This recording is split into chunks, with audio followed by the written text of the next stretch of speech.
भगवद गीता में ध्यान का योग शीर्षक से आत्म साक्षात्कार के अंतिम प्रवेश द्वार के रूप में ध्यान को स्पष्ट किया गया है। ध्यान केवल अपनी आंखें बंद करके मंत्र या शब्द प्रतीक को दोहराने से कहीं अधिक है।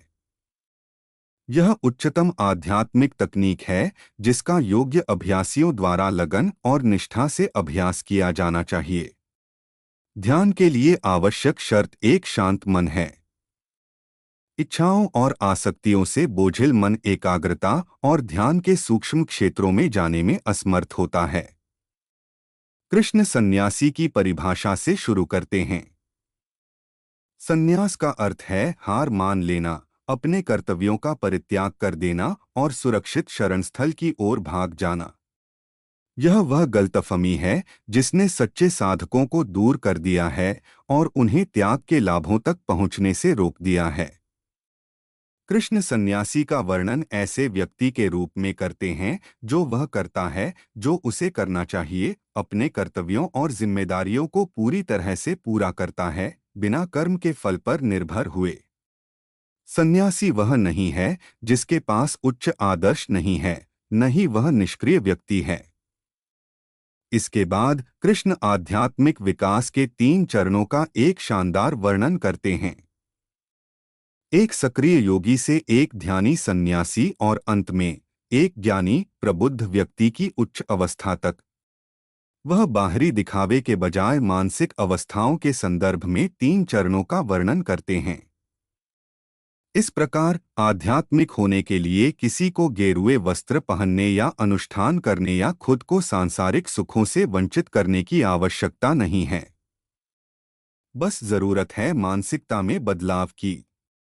कदम दर कदम कृष्ण हमें ध्यान के लिए प्रारंभिक अनुशासन और अयोग्यता से परिचित कराते हैं। इसके बाद आत्मज्ञान की परीक्षा होती है। एक आत्म साक्षात्कारी आत्मा वह है जो सभी के साथ एकता महसूस करता है। वह सभी प्राणियों में अपनी आत्मा को आत्मा के रूप में देखता है। अंत में वह मंदिर, चर्च या मस्जिद में नहीं, बल्कि हर जीवित प्राणी में भगवान की पूजा करता है। उसके बाद वह आत्मा में रहता है, चाहे उसकी जीवन शैली कुछ भी हो। जब आप हर जगह उनकी छवियों से जुड़ नहीं सकते, तो भगवान के लिए प्यार का इजहार करना व्यर्थ है।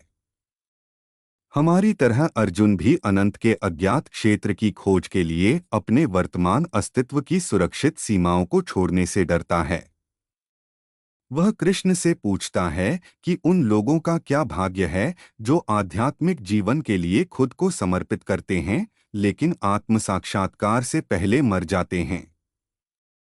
कृष्ण जीवन के सबसे व्यावहारिक नियमों में से एक को प्रकट करने के लिए एक उपयुक्त उत्तर देते हैं। वे कहते हैं, जो धर्मी है उसे कभी दुख नहीं होगा, न तो अभी और न ही भविष्य में। आपके प्रयास व्यर्थ नहीं जाएंगे। आप अपने भविष्य के जीवन में इसका श्रेय ले जाएंगे। आध्यात्मिक रूप से विकसित व्यक्ति जो आत्म साक्षात्कार से चूक जाता है, वह या तो सुखी और धनी के घर में जन्म लेगा या किसी बुद्धिमान योगी के परिवार में। वहां पिछले जन्मों में अर्जित ज्ञान से संपन्न होकर वह आत्मज्ञान प्राप्त करने के लिए और भी अधिक प्रयास करेगा। इस प्रकार भगवान अर्जुन को तथा हम सभी को आश्वस्त करते हैं कि स्थायी सुख का मार्ग सत्य का जीवन है।